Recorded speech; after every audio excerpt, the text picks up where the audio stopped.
Good morning students. मेरा आज का टॉपिक है टीचर चेंज जेंडर परसेप्शन। कि जो टीचर होते हैं वो अपने स्कूल में कैसे जो जेंडर परसेप्शन होता है उसको चेंज कर सकते हैं। जैसा कि हम सभी देखते हैं कि जो बच्चे होते हैं उन सभी का एक अधिकार होता है, उन सभी को राइट होता है कि उनको उनकी क्षमता के अकॉर्डिंग, उनकी एबिलिटी के अकॉर्डिंग उनका विकास हो सके, उनका सारा डेवलपमेंट हो सके। लेकिन जो लैंगिक असमानता जैसी चीज़ है, इसके कारण वह ठीक से फल फूल नहीं पाते। भारत में आज भी लड़कियों और लड़कों के बीच न सिर्फ उनके घरों में बल्कि हर जगह पर लिंग असमानता दिखाई देती है। अगर हम लोग बुक्स में देखें, मूवीज़ में देखें, मीडिया में देखें, सभी जगह पे उनके साथ लिंग के आधार पर भेदभाव किया जाता है। जैसे अगर हम अपनी मीडिया में, अपने न्यूज़ चैनल्स में देखते हैं, अपनी टीवीज़ में देखते हैं, जितने भी एड्स होते हैं उसमें कहीं ना कहीं जो निरमा का ऐड होता है या फिर अगर कोई क्रीम का ऐड है या फिर घर में कोई खाना बनाने वाले बर्तन का, कोई वॉशिंग पाउडर का, कोई डिटर्जेंट का ऐड होता है, उन सब रोल को एक गर्ल्स को, एक लड़की को दे दिया जाता है। क्योंकि कहीं ना कहीं उसके ज़रिए ये दिखाया जाता है कि जो घर होता है, घर में जो खाना बनाने का काम होता है या कपड़े धोने का काम होता है, ये सारे घरेलू काम महिलाओं के होते हैं। और वहीं पे जो बाहर ऑफिस में जाने के काम होते हैं वो सिर्फ बॉयज़ का होता है।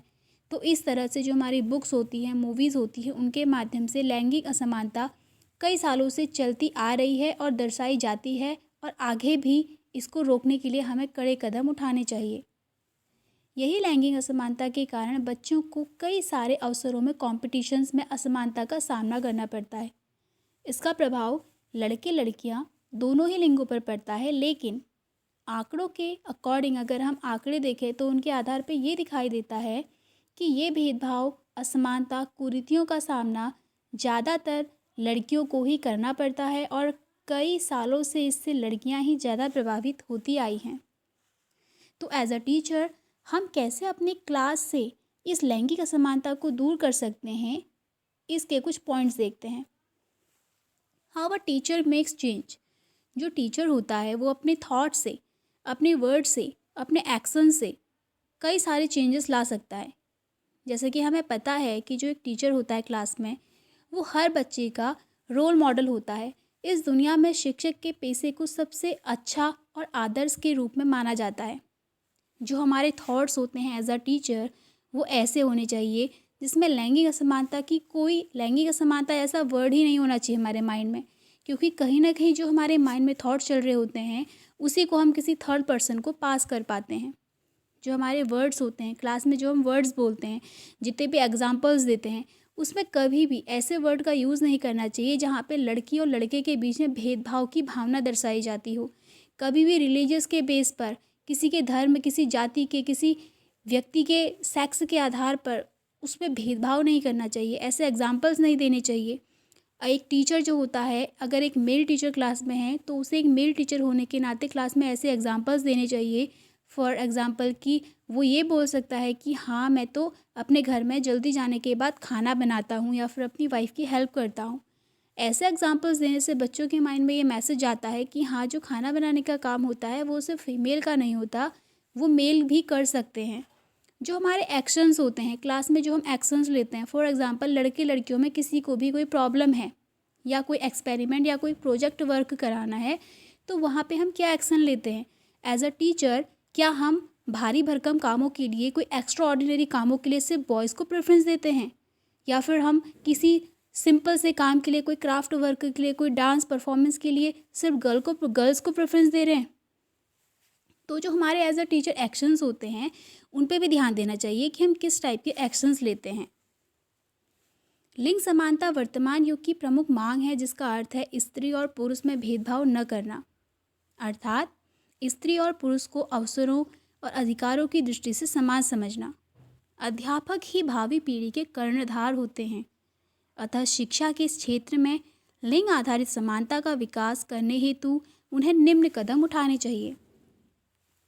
सबसे पहला कदम, आप एज अ टीचर क्लास में प्रोवाइडिंग सीटिंग अरेंजमेंट, बैठने की व्यवस्था प्रदान करना। एज अ टीचर आप क्लास में जाने के बाद बच्चों को जो सीटिंग अरेंजमेंट प्रोवाइड कराते हैं वो as per their need, irrespective of their gender और कास्ट और रिलीजन। जो सिटिंग अरेंजमेंट होता है वो बच्चों की नीड के अकॉर्डिंग होना चाहिए, उनकी जेंडर, कास्ट और रिलीजन के बेस पे नहीं। ऐसा नहीं कि गर्ल्स को आप एक लाइन में बिठा दें, एक साइड बिठा दें, बॉयज़ को एक साइड बिठा दें। कोई नीची जाति का बच्चा है या फिर कोई लोअर कास्ट का बच्चा है, कोई हायर क्लास से आया है, कोई बहुत अमीर घर का बच्चा है, उन लोगों के बीच में सिटिंग अरेंजमेंट में कोई भी डिस्क्रिमिनेशन नहीं करना चाहिए। उनकी नीड के अकॉर्डिंग उनको सिटिंग अरेंजमेंट प्रोवाइड कराना चाहिए। सेकंड है arrangement of names in the attendance register. आप अटेंडेंस रजिस्टर में जो नेम मेंशन करते हैं वो बच्चों के जो नेम होते हैं वो अल्फ़ाबेटिकल ऑर्डर में होने चाहिए, इर्रिस्पेक्टिव ऑफ देयर जेंडर। ऐसा नहीं कि आप बॉयज़ के नेम पहले मेंशन कर रहे हैं अपने रजिस्टर में या फिर गर्ल्स के नेम पहले मेंशन कर रहे हैं। कोई होशियार बच्चा है या फिर कोई बहुत मीडियम बच्चा है तो आप उसका नेम नीचे मेंशन कर रहे हैं, ऐसा नहीं होना चाहिए। जो बच्चों के नेम हैं ये ध्यान रखना चाहिए कि उनको अल्फ़ाबेटिकल ऑर्डर में हम मेंशन करें। As a teacher third point है ensuring equal participation in classroom activities. कक्षा की गतिविधियों में समान भागीदारी। हमें ये ध्यान देना चाहिए there should not be any discrimination based on gender in the participating in the discussion और डिमॉन्स्ट्रेशंस और अंडरटेकिंग प्रोजेक्ट एक्सपेरिमेंटेशंस। ऐसा नहीं होना चाहिए कि आप लोग अगर कोई प्रोजेक्ट वर्क दे रहे हैं, कोई एक्सपेरिमेंट करवा रहे हैं बच्चों से, तो वहाँ पे गर्ल्स बॉयज़ के बीच में डिस्क्रिमिनेशन किया जाए। मोस्टली ऐसा देखा जाता है कि जब भी कोई लैबोरेटरी में एक्सपेरिमेंट कराया जाता है तो वहाँ पे जो गर्ल्स होती हैं उन्हें पैसिव मोड में रखा जाता है। उनको ऐसे एक्सपेरिमेंट दिए जाते हैं जहाँ पे गर्ल्स अपने आप को ज़्यादा प्रूव नहीं कर पाती और जो बहुत हाई लेवल के एक्सपेरिमेंट्स होते हैं वो बॉयज़ से कराए जाते हैं। अगर हम लोग अपने स्कूल में कोई भी प्रोग्राम ऑर्गेनाइज करते हैं तो उसमें कुछ ऐसे काम होते हैं भारी भरकम जहाँ पे अपनी शक्ति का प्रदर्शन करना है, वो हम बॉयज़ को डिस्ट्रीब्यूट करते हैं। और ऐसे रंगोली बनाना है या कोई क्राफ्ट वर्क करना है, कोई सजावट का काम करना है, ये सारे काम हम गर्ल्स को देते हैं। तो हमें ध्यान रखना चाहिए कि हम इस टाइप की चीज़ों को अवॉइड करें as a teacher. Fourth point है as a teacher assign roles to the students irrespective of the gender. लिंग की परवाह किए बिना छात्रों की भूमिका सौंपें। अगर आप कोई रोल किसी बच्चे को, कोई रिस्पॉन्सिबिलिटी किसी बच्चे को दे रहे हैं तो उसका जेंडर मत देखिए। आप ये नहीं सोच सकते, जैसा बहुत टाइम से देखा आ रहा है कि होता ही है, हर स्कूल में होता है कि जब कोई भी फंक्शन होता है तो जो हमारे कल्चर में एक सरस्वती वंदना प्ले की जाती है तो मोस्टली देखा जाता है कि वो सिर्फ गर्ल्स प्ले करती हैं। अगर हमारे स्कूल्स में कोई कंपटीशन होता है, कोई प्रोग्राम होता है, वहाँ पे रंगोली बनाने का काम गर्ल्स को दिया जाता है। ऐसा माना जाता है कि बॉयज़ वो काम नहीं कर सकते। तो हमें इन चीज़ों से बचना चाहिए। ऐसा नहीं होता कि सिर्फ गर्ल्स उस काम में पार्टिसिपेट कर सकती हैं, वहाँ पे हम बॉयज़ का भी पार्टिसिपेशन ले सकते हैं। फिफ्थ पॉइंट है now as a teacher give gender fair examples in classroom. हमारे जो एग्जाम्पल्स होते हैं वो जेंडर फेयर होने चाहिए। उनमें कोई भी ऐसा एग्जाम्पल आप पेश ना करें जहाँ पे जेंडर डिस्क्रिमिनेशन दिखाई दे। अगर आप लोग पढ़ाते टाइम एज अ टीचर अगर ऐसा एग्जाम्पल देते हैं, अगर आयरन मैन के नाम पे आप सरदार वल्लभ भाई पटेल जी का नाम ले रहे हैं तो वहाँ पे आप आयरन लेडी के नाम से इंदिरा गांधी जी को भी मेंशन कर सकते हैं। अगर आप किसी मैरी कॉम का आप एग्जाम्पल दे सकते हैं जिससे कि गर्ल्स के अंदर एक आत्मविश्वास जागेगा, उन्हें ऐसा लगेगा कि हाँ गर्ल्स भी पावरफुल होती हैं। अगर मैरी कॉम बॉक्सर बन सकती हैं, इतने सारे मेडल्स ले सकती हैं, तो हम क्यों नहीं कर सकते। और बॉयज़ को ये भी बॉयज़ को भी पता चलेगा कि गर्ल्स भी बहुत पावरफुल होती हैं, वो कमज़ोर नहीं होती। आप कल्पना चावला का एग्जाम्पल ले सकते हैं। अगर किसी मैथ्स की बात आ रही है तो वहाँ पे कई सारी गर्ल्स को ऐसा लगता है जो कैलकुलेशन होती है और जो मैथमेटिक्स होते हैं वो सिर्फ बॉयज़ हो सकते हैं। वहाँ पे आप शकुंतला देवी का एग्जाम्पल ले सकते हैं। अगर आप कोई एग्जाम्पल दे रहे हैं वहाँ पर आप चेयरमैन, पुलिसमैन, इनकी जगह पे आप चेयर पर्सन का यूज़ कर सकते हैं। पुलिसमैन की जगह आप पुलिस ऑफिसर का यूज़ कर सकते हैं, जो जेंडर को नहीं दिखाते, जहाँ पर जेंडर डिस्क्रिमिनेशन नहीं होता। इस टाइप के एग्जाम्पल्स दे सकते हैं। Now as a teacher next point है showing inspirational film and videos in the classroom. अगर पॉसिबल हो तो प्रोजेक्टर के माध्यम से कुछ इंस्पिरेशनल वीडियोज़ दिखाएं, कुछ ऐसी फिल्म दिखाएं क्लास में जिससे बच्चों के अंदर जेंडर डिस्क्रिमिनेशन की भावना ख़त्म हो सके। आप लोग बच्चों को ऐसी मूवीज़ के नेम प्रोवाइड कर सकते हैं, रिकमेंड कर सकते हैं कि जैसे मैरी कॉम मूवी देखने के लिए उन्हें बोल सकते हैं। शकुंतला देवी के ऊपर एक बेस्ड मूवी बनाई गई है, वो देखने के लिए उनको रिकमेंड कर सकते हैं नाम। तो इस टाइप की मूवीज़ दिखा भी सकते हैं और इस टाइप की वीडियोज़ के जरिए उनको जेंडर डिस्क्रिमिनेशन के बारे में जागरूक कर सकते हैं।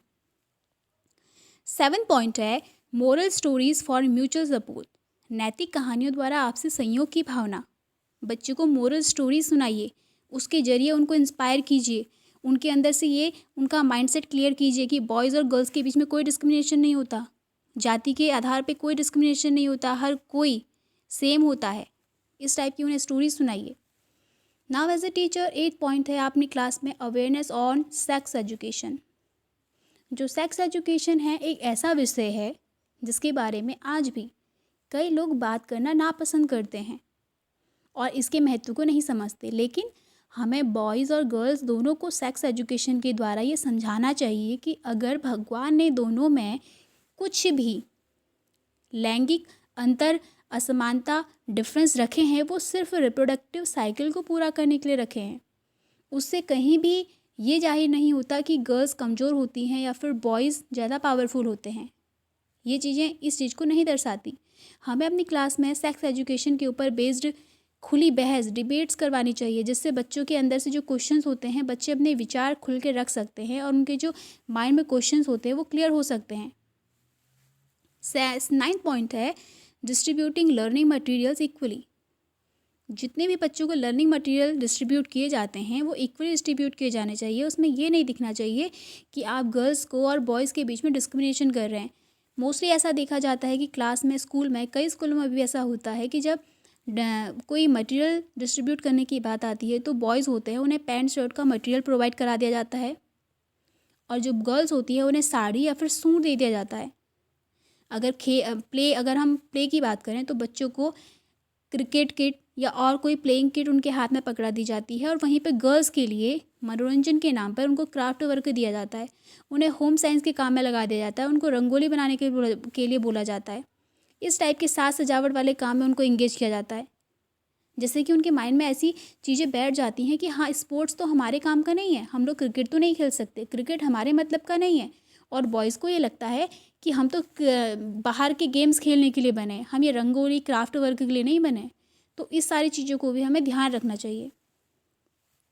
नेक्स्ट है शिक्षा के सभी स्तरों पर अध्यापक बालकों के साथ साथ बालिकाओं को भी गणित, विज्ञान, टेक्नोलॉजी जैसे विषयों का आधारभूत अध्ययन करने की आदत डाल सकते हैं, जिससे बालिकाएं भी इन विषयों में व्यावसायिक कुशलता प्राप्त कर सकें।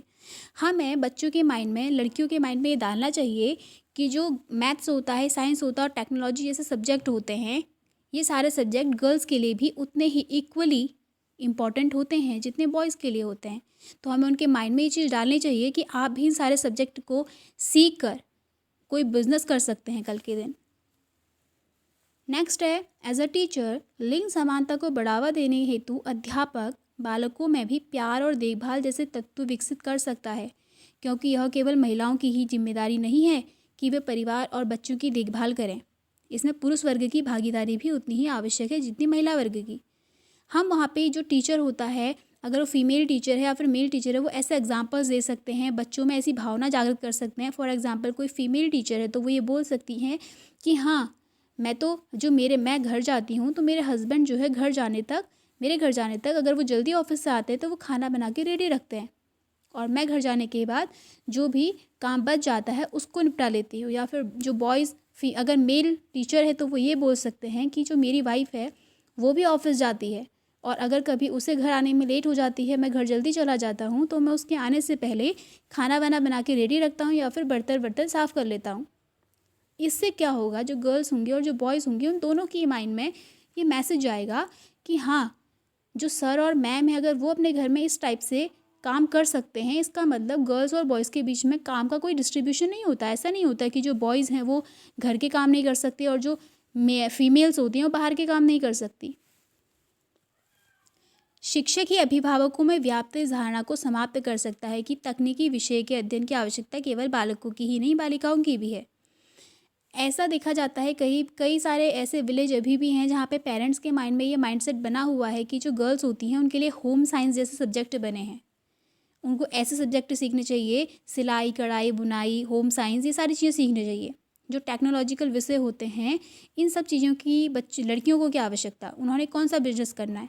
तो उनके माइंड को एक टीचर ही चेंज कर सकता है, पेरेंट्स के माइंड को, कि जो गर्ल्स होती हैं उनके लिए भी टेक्नोलॉजिकल सब्जेक्ट की नॉलेज इक्वली इम्पॉर्टेंट है। स्कूलों में शिक्षकों द्वारा लैंगिक समानता पर आधारित पोस्टर, स्लोगन आदि प्रतियोगिताएं आयोजित की जानी चाहिए। जैसा कि हम सभी जानते हैं, जो बच्चे होते हैं वो किसी भी एड्स के माध्यम से ज़्यादा बेटर तरीके से सीख सकते हैं, और एड्स के माध्यम से सीखा गया ज्ञान परमानेंट उनके माइंड में ज़्यादा टाइम तक रहता है। तो हम बच्चों से बोल सकते हैं कि आप ऐसे पोस्टर्स बनाइए, स्लोगन लिखिए, प्रतियोगिताएं कराइए, कंपटीशन कराइए, जिसके माध्यम से बच्चे उस काम को एंजॉय भी करेंगे, और एंजॉय करने के साथ साथ उनके माइंड को एक मैसेज भी जाएगा कि हाँ, जेंडर डिस्क्रिमिनेशन नाम की कोई चीज़ नहीं होती।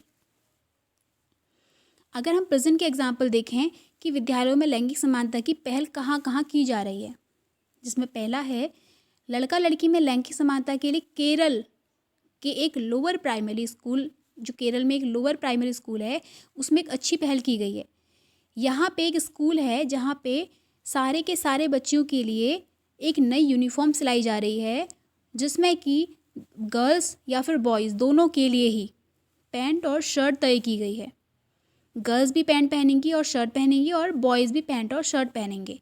तो केरल के इस स्कूल ने ये पहल की है, और यहाँ पे स्टार्टिंग में थोड़ा प्रॉब्लम हुई थी पेरेंट्स को कन्विंस करने के लिए कि गर्ल्स जो हैं पैंट शर्ट पहनेंगी, बट अभी ये जो इन्होंने जो पहल की थी ये बहुत अच्छे तरीके से आगे बढ़ रही है। और वहाँ पे आप स्कूल में जाएंगे केरल के, तो वहाँ पे जो गर्ल्स और बॉयज़ होते हैं दोनों की यूनिफॉर्म सेम है, जो जेंडर इक्वलिटी के लिए एक बहुत अच्छा एग्जाम्पल है। सेकंड है, झारखंड के खूंटी जिले के कई स्कूलों की कक्षाएं खाली दिखाई देती हैं जब स्कूल में जेम्स क्लास ली जा रही होती है। जेम्स से तात्पर्य है gender equity movement in school. वहाँ पे एक ये मूवमेंट चलाया जा रहा है, international centre for research on women और committee of resource organisation for literacy और Tata institute of social science के द्वारा ये पहल की गई है। इस जेम्स की क्लास में क्या होता है, यहाँ पे लड़के लड़कियों को समानता के महत्व के बारे में बताया जाता है, और कक्षा में उन्हें अपने घर आसपास होने वाली हिंसा के बारे में बात करने को भी कहा जाता है। ये जो जेम्स क्लास हैं, यहाँ पे बहुत सारे क्रिएटिव मेथड से जो लैंगिक समानता के विषय है उसके बारे में बच्चों को बताया जाता है, और उनके नज़रिए को बदला जा रहा है, जिससे घर जाके वो अपनी माँ और बहनों की ही नहीं बल्कि अपने घर के जो काम वाम होते हैं उन पे भी उनका खुशी खुशी से हाथ बटाते हैं। तो ये जेम्स की क्लास एक अच्छी पहल है लैंगिक असमानता को दूर करने के लिए। थर्ड है, बच्चों की समझ विकसित करने के लिए किताबों में बदलाव। नई पाठ्य पुस्तकों से चित्रों के जरिए समानता का अधिकार, बुजुर्गों का सम्मान और सामाजिक जिम्मेदारियां सीखकर बच्चे आदर्श नागरिक बनेंगे। देखा जाता है कि पहले से ही जो बुक्स होते हैं उनमें कुछ ऐसे चित्र अभी भी हम देखते हैं कि हमारे किताबों में ऐसे चित्र होते हैं, ऐसे कुछ पोएम्स होती हैं जिनके माध्यम से लैंगिक असमानता दिखाई जाती है। जैसे कि अगर कोई पिक्चर है आप बुक में देखेंगे, वहाँ पे ऐसा होता है बुक में ऐसा चित्र दिखा देंगे कि मम्मी जो है वो घर के काम करेगी, जो पापा होंगे वो ऑफिस जाएंगे, जो बहन है वो घर में झाड़ू मार रही है, और भाई जो है वो बैग टांग के स्कूल जा रहा है। ऐसे एग्जाम्पल दिखाए जाते हैं। एक पोएम है हमारी एनसीईआरटी में, 6 साल की छोकरी भरकर लाई टोकरी। अब एक 6 साल की लड़की है, उसको यहाँ पर छोकरी, इतना चीप वर्ड है, छोकरी वर्ड से उसको इंडिकेट किया जा रहा है। अगर इसे कोई बॉय पढ़ता है, कोई लड़का पढ़ता है, या फिर इवन कोई लड़की ही पढ़ ले, बचपन से उसके माइंड में एक नेगेटिव चीज़ बैठ जाएगी कि जो गर्ल्स होती हैं उन्हें छोकरी नाम से इंडिकेट किया जा रहा है, जो बॉयज़ होंगे वो गर्ल्स को छोकरी कह के बुलाएंगे। तो इस टाइप की चीज़ें हैं, हमें अपने पाठ्यक्रम में बदलाव करने की ज़रूरत है, हमारी बुक्स में बदलाव करने की ज़रूरत है, जिससे कि लैंगिक असमानता को दूर किया जा सकता है। दैट्स